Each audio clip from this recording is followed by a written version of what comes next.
Bonjour à toutes et bonjour à tous, bienvenue ici à Terre Blanche où on est ravis de vous accueillir sous le soleil une nouvelle fois. L'arrière-pays varois qui nous fait vivre un beau début de printemps à suivre le Terre Blanche Ladies Open, l'épreuve d'ouverture du Let Access Series, la deuxième division européenne féminine. On a parlé des partenaires de Terre Blanche, on a également parlé du projet sportif de Terre Blanche. Aujourd'hui, avec nos trois invités que je vais vous présenter dans un instant, on va continuer à parler de haut niveau, mais cette fois à l'échelle du pays, parce que Terre Blanche, c'est aussi le lieu où il y a l'un des deux centres nationaux de performance de la Fédération française de golf. Il y en a un au Golf National et il y en a donc un ici à Terre Blanche. Et avec nos trois invités, on va pouvoir parler de ça avec l'entraîneur du Centre national de performance de Terre Blanche, Franck Lorenzo Vera. Bonjour Franck. Bonjour William. Avec l'une des pensionnaires de ce Centre national de performance et qui joue cette semaine le Terre Blanche Ladies Open, Céleste Bobolioré. Bonjour Céleste. Bonjour. Et puis, alors, évidemment, vous avez reconnu Grégory Avray, l'homme aux 3 victoires et 560 départs sur le Tour européen, c'est ça? Mais si tu es avec nous, Greg, bonjour Greg. Bonjour, ça va? Ça va et toi? Si tu es avec nous, c'est parce que tu es désormais le responsable de la filière de haut niveau masculine au sein de la Fédération française de golf et que donc pour toi les centres nationaux de performance c'est forcément un grand vivier, on va en parler. Franck, j'aimerais qu'on commence avec toi pour que tu nous expliques, j'ai dit au moins 2-3 fois Centre national de performance depuis le début de cette émission, qu'est-ce que c'est un Centre national de performance? Un Centre national de performance, c'est une entité qui regroupe l'école, qui regroupe le golf, la préparation physique, la nutrition, la préparation mentale et bien sûr tout le cadre de la performance et tout le travail des entraîneurs qui va permettre d'amener les jeunes à se professionnaliser le plus tôt possible. Ici, par exemple, à Terre Blanche, il y a combien de jeunes, alors il y a filles et garçons bien sûr, hein, il y a combien de jeunes au Centre national de performance ici à Terre Blanche et qui sont à peu près de quel âge à quel âge? On a 10 pensionnaires qui sont de 14 ans à 18 ans et un externe qui est Tom Vaillant, qui est passé professionnel. Donc tout ce petit monde cohabite dans des maisons pour garçons, maisons pour filles, et l'école à côté des maisons, et vivent dans une communauté qui est dédiée à la performance. Avec unité de lieu, hein, tout se passe ici à Terre Blanche, il n'y a pas de va-et-vient à faire entre des logements qui seraient un peu plus loin, le golf, l'école, non, tout se passe ici. Tout se passe ici. Tout est réglé pour que dans une journée, il y ait le moins de déplacements possible et qu'on optimise le temps au maximum pour qu'il y ait des plages de repos aussi, qui est essentiel à leur bon développement.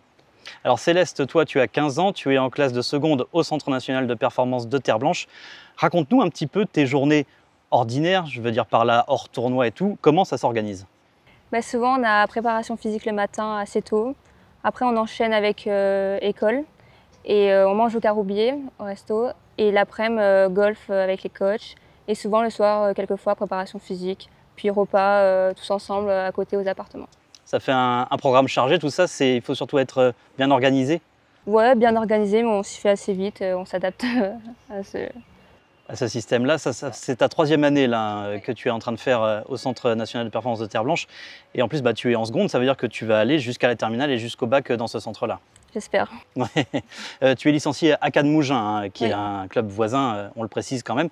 Et lorsque tu es en tournoi, là il faut revoir un petit peu l'organisation. Forcément, on a moins de temps à consacrer à l'école. Comment est-ce que ça s'organise tout ça? Je sais pas. Ça veut dire que par exemple, il faut mettre les cours entre parenthèses pendant quelques semaines, les semaines de tournoi, c'est ça? Il y a du rattrapage à faire après? Souvent, on a un rattrapage le samedi matin. Après, notre directrice, elle fait en sorte pour qu'on n'ait pas trop de trucs à rattraper et qu'on n'ait pas de devoirs à faire en tournoi souvent. Et parce que vous avez des enseignants qui sont vraiment dédiés, qui sont là pour vous. Vous n'êtes pas mélangé à d'autres élèves d'un cursus plus normal. Non, ils sont là que pour nous. Mais je me permets de prendre le relais. Les professeurs ont les calendriers en amont et adaptent le programme scolaire à justement toutes les contraintes d'entraînement, de tournoi, de récupération et adapte ce programme scolaire aux enfants. Et ça, c'est la grande différence. C'est que le scolaire, au lieu de s'adapter à lui va s'adapter aux athlètes. Et ça, c'est la grande différence. C'est pour ça que Céleste ne le voit pas forcément passer. Mais en amont, il y a un gros travail du directeur et des entraîneurs justement pour organiser tout ça au mieux et faire en sorte que l'athlète soit le plus reposé possible et juste à penser au golf, à la performance et qu'elle n'ait pas d'autre chose à gérer. Et donc c'est bien qu'elle n'ait pas su trop répondre parce que ça veut dire que le job est bien fait. Donc voilà, mais c'était important d'éclaircir ça. Ouais. Et alors Franck, le boulot de l'entraîneur, quand c'est comme ça, c'est aussi s'adapter à tout ce calendrier particulier. Mais ici à Terre Blanche, tu disposes avec ton équipe vraiment d'infrastructures idoines pour mener ce travail. On a des infrastructures complètement dingues. On a bien sûr le practice, chip green, putting green. On a un accès au parcours qui est illimité. Et pour apprendre la performance, quoi de mieux que de travailler directement sur le parcours. C'est d'ailleurs un de nos objectifs, c'est être réellement de très bons performeurs et pas forcément de très bons travailleurs répétiteurs sur la technique. On veut passer le maximum de temps sur le parcours et sur les zones qui vont nous permettre d'être performants. Donc l'avantage de Terre Blanche, c'est qu'on a un accès, et notamment en hiver, avec un tout petit peu moins de trafic que sur les golfs d'à côté, pour pouvoir faire autant de trous qu'on veut, squatter un petit peu sur des situations un petit peu délicates, type un drive avec un type de vent, on peut taper 5-6 balles du départ sans déranger personne. Et ça, c'est un énorme luxe pour nous. On peut travailler sur le parcours, en condition, de manière extrêmement efficace. Et j'imagine que la météo ici dans le Var, elle est de votre côté aussi. Les hivers sont un peu moins rudes qu'ailleurs en France. Hein. Les hivers sont moins rudes, c'est une évidence. C'est un point qui est essentiel parce qu'on peut mettre du volume, bien que la nuit tombe un poil plus tôt parce qu'on est quand même plus à l'est, mais de manière générale, l'hiver est quand même plutôt agréable. Céleste, hein? Eh ben, je sais pas, c'est agréable l'hiver, Céleste? Ouais, franchement, ouais, c'est cool. Parce que Céleste, toi, tu es du sud, hein, tu es de cette région déjà à la base, et j'imagine que pour toi, d'avoir une structure comme ça, pas loin de tes bases, de ta famille, bah, c'est un vrai avantage aussi. Hein. Ah oui, oui, vraiment, c'est pratique. Je vois mes parents assez souvent. Ou eux viennent te voir ici un petit peu aussi? Ouais, le week-end, ouais. Ils viennent me voir. Greg, c'est un vrai vivier pour la filière masculine que tu diriges désormais, ces centres nationaux de performance, et j'imagine que tu suis ça de très très près. Oui, bien sûr, bah, on a effectivement le golf national aussi, Terre Blanche.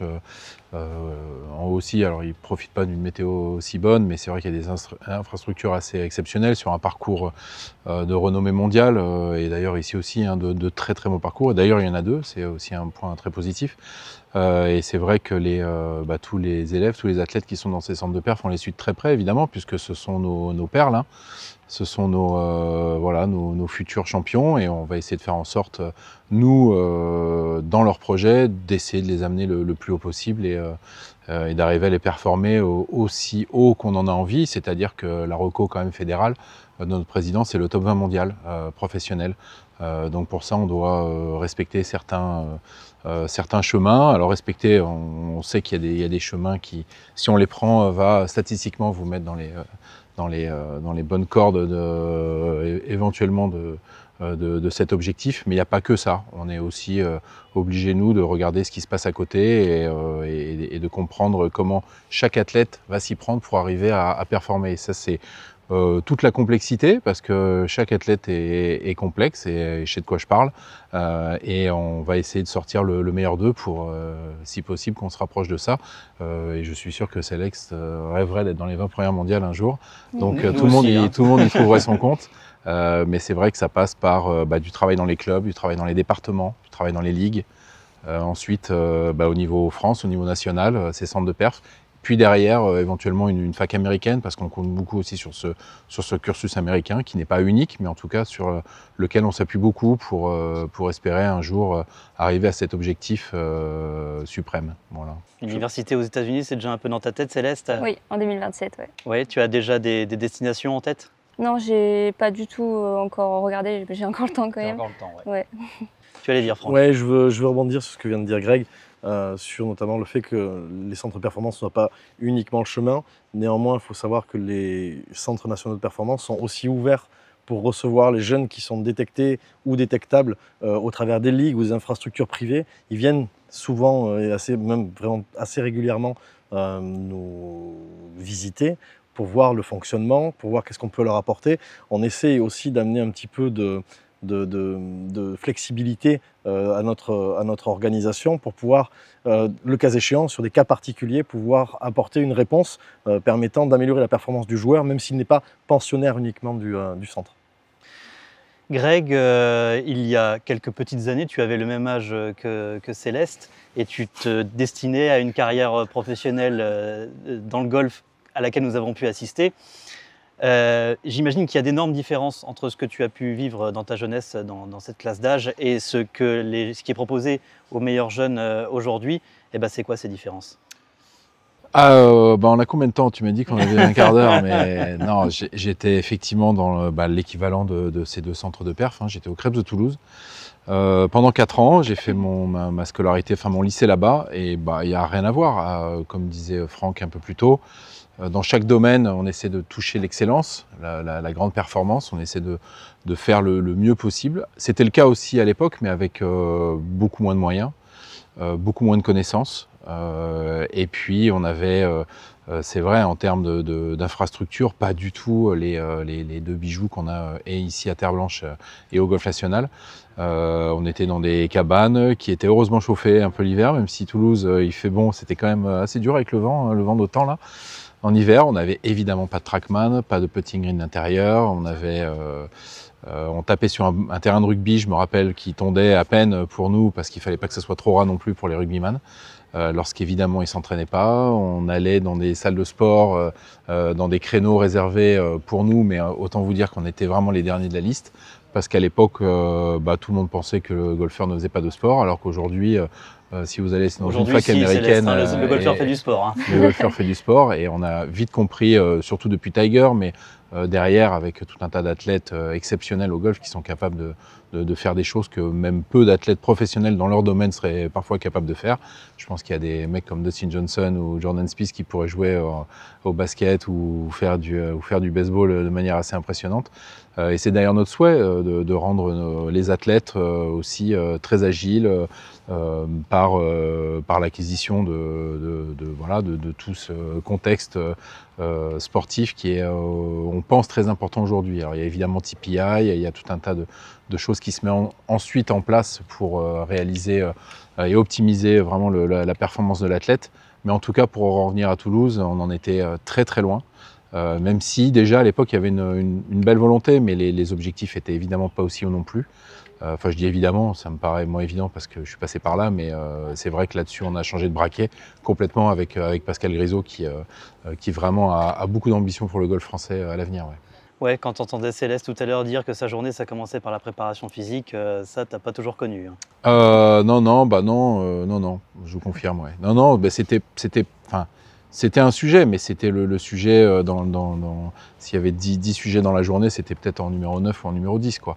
Aujourd'hui, c'est un vrai point important, quelque chose qu'ils ne peuvent pas louper, où il y a énormément de remontées, beaucoup de coachs physiques, les coachs physiques qui sont en lien avec les coachs techniques pour comprendre aussi les mécanismes. Et la quête est quasiment sans fin, parce que quand on est passionné et quand on est investi, franchement, il y a une richesse assez improbable à ce niveau-là. Donc il y a un gros boulot de fait et qui n'a pas toujours été fait à cette hauteur. Ouais.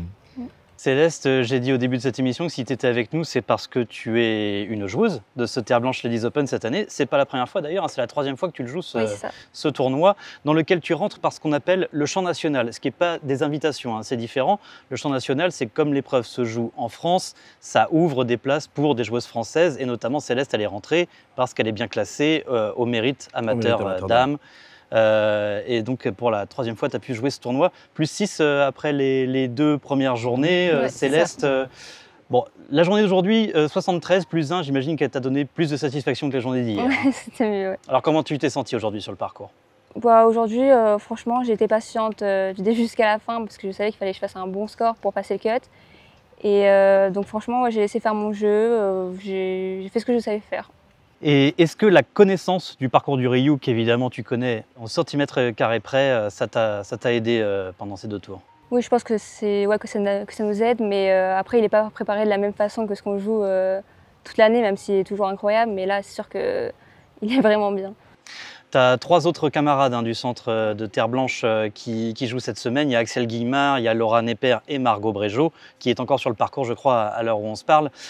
Franck, comment est-ce qu'on coach des joueuses en tournoi comme ça, et quand en plus elles sont sur un parcours qu'elles connaissent déjà par cœur? Je pense que c'est un peu comme sur tous les tournois. C'est-à-dire qu'on va faire attention à identifier les zones dans lesquelles on doit jouer. On va passer beaucoup de temps au putting green pour prendre la vitesse. On va essayer d'observer, on va dire, la tendance de trajectoire et faire attention, bien sûr, de ne pas tomber dans les pièges. Mais quand on joue à la maison, le setup du parcours change. Les habitudes et la vigilance, on doit quand même être un tout petit peu plus concentré là-dessus et avoir une vision objective du changement du setup du parcours qui doit avoir pour effet des décisions un peu différentes. Et le plus gros souci, je pense, c'est pour ces jeunes filles de décorréler l'enjeu de l'action. Et ça, c'est la partie la plus complexe, c'est le plus gros apprentissage qu'on essaie de leur donner. C'est que quand on a un coup à taper, que ce soit pour $1 million ou pour une balle, en fait, il faut taper le coup quand même. Donc, autant s'organiser intellectuellement, physiquement et stratégiquement pour réussir à répondre à la situation qui nous a imposée les unes après les autres. Et comment tu penses que tu y es arrivé, toi, Céleste, à décorréler le coup du résultat? J'ai pensé à mes moyens, à faire tout ce que je savais, faire tout ce que j'ai fait avec mes 2 préparateurs mentaux. Et voilà, hein, j'ai joué. Et j'ai dit, vous êtes 4 joueuses du centre de perf de Terre Blanche à jouer cette semaine. On se soutient évidemment toutes les 4. Ouais, on essaye, ouais. Parce que c'est quoi l'ambiance au sein de tout le groupe qui est au Centre national de performance, avec les garçons aussi, enfin bref, avec tout le monde? Franchement, il y a une ambiance incroyable, on s'entend tous hyper bien. C'est un peu comme une petite famille qu'on partage ensemble, parce qu'on vit quasiment ensemble. Donc... Parce que ça veut dire qu'en tournoi, forcément, vous partagez des transports, des chambres et tout ça, quoi. Oui. Franck, c'est quel genre d'opportunité pour ces jeunes joueuses cette semaine de pouvoir jouer à un tournoi comme ça? Ça permet de s'identifier à la 2e div européenne. Ça permet surtout de voir sur un parcours qu'on connaît parfaitement l'impact que peut avoir une préparation de parcours et l'événement sur la différence qu'il va y avoir dans les secteurs de stats. Parce que c'est des choses qu'elles retrouveront toute leur carrière de toute façon. Oui, et d'autant plus qu'on va observer sur un parcours qu'on connaît et qu'elles connaissent. Donc on voit vraiment les variations de ce qui peut se passer entre l'entraînement et la compétition. Et là, c'est là où le gap devient intéressant. Et on a rarement le luxe de pouvoir faire ça d'ailleurs. Bon, la saison, elle va encore avoir beaucoup de tournois. Céleste, on doit te souhaiter quoi pour cette année? De progresser sur mon mental, de mettre tout ce que j'ai mis en place là et de faire un bon jeu, quoi, progresser. Tu penses qu'elle a quoi comme atout, Céleste, Franck, pour arriver à faire de belles performances dans des gros tournois amateurs notamment? Comme atout, elle a les dents qui rayent le parquet. Je ne peux pas dire plus simple. Et c'est utile ça? Oui, très utile, parce qu'elle se décourage peu et quand elle se décourage, quand ça devient difficile, elle sait aller trouver les ressources qu'il faut. En tout cas, elle a appris à aller chercher les ressources qu'il faut pour retrouver l'énergie, pour avoir les dents qui rayent le parquet. Parce que, mine de rien, pour ces jeunes joueurs, jeunes joueuses, c'est un gros calendrier, y compris au niveau amateur, les dates s'enchaînent vite. Absolument, il y a un planning scolaire à intercaler. Il ne faut pas oublier que notre directrice d'école jongle pour réussir à faire une année complète avec la moitié du temps à l'école. Donc bravo à elle, bravo aux jeunes parce que on peut dire son nom peut-être à la directrice. Valérie Garneron. Voilà. Donc c'est un vrai challenge en fait avec la densité de calendrier de réussir à exceller au niveau scolaire et exceller au niveau sportif. Et à rester en forme. Ouais. Très en forme, parce que quand même tu vas faire le cut, tu as 15 ans. La première fois que tu as joué ici, tu avais 13 ans. La semaine dernière, tu as fait 3e à la Nations Cup, ce qui était quand même une grosse perf. Faut en parler parce que c'était un très gros tournoi et tu as fait vraiment un super tournoi. Donc c'est génial ce début d'année. Ouais. Et donc première participation à un tournoi pro à 13 ans, c'est une précocité aussi qui interpelle. C'est vraiment c'est vraiment un point important. Et voilà, Céleste fait partie effectivement d'un super groupe de joueuses qui performent. Et ça, c'est un très bon point pour la responsable de filière qui est Gladys Nocera. Je pense qu'elle est très contente. Qui est ton homologue chez les femmes au sein de la Fédération française. Céleste, ça veut dire qu'a priori, on va te voir sur le parcours demain. Tu vas y aller avec les dents qui rayent le parquet, comme disait Franck. Ouais. Non, mais tu vas y aller avec quel genre d'envie, en tout cas? Je vais essayer de faire du mieux que je peux, sans avoir trop d'attentes et dérouler mon jeu et essayer de faire un bon score pour finir. En tout cas, on suivra tout ça. On suivra évidemment de très près tout le 3e tour de cette Terre Blanche Ladies Open, dont je vous rappelle que vous verrez les 9 derniers trous en direct demain samedi à partir de à peu près 13h. On vous redira les horaires exacts, mais avec le cut comme il se dessine là, a priori vers 13h, on prendra les joueuses leaders de ce tournoi au virage pour arriver à les suivre en direct sur le parcours et vous faire vivre tout le dénouement de ce Terre Blanche Ladies Open. Grégory Avray, Céleste Bobolioret et Franck Lorenzo Vera, merci beaucoup à tous les trois d'avoir été avec nous. Et merci à vous également de nous avoir suivis. On vous dit à demain. À bientôt.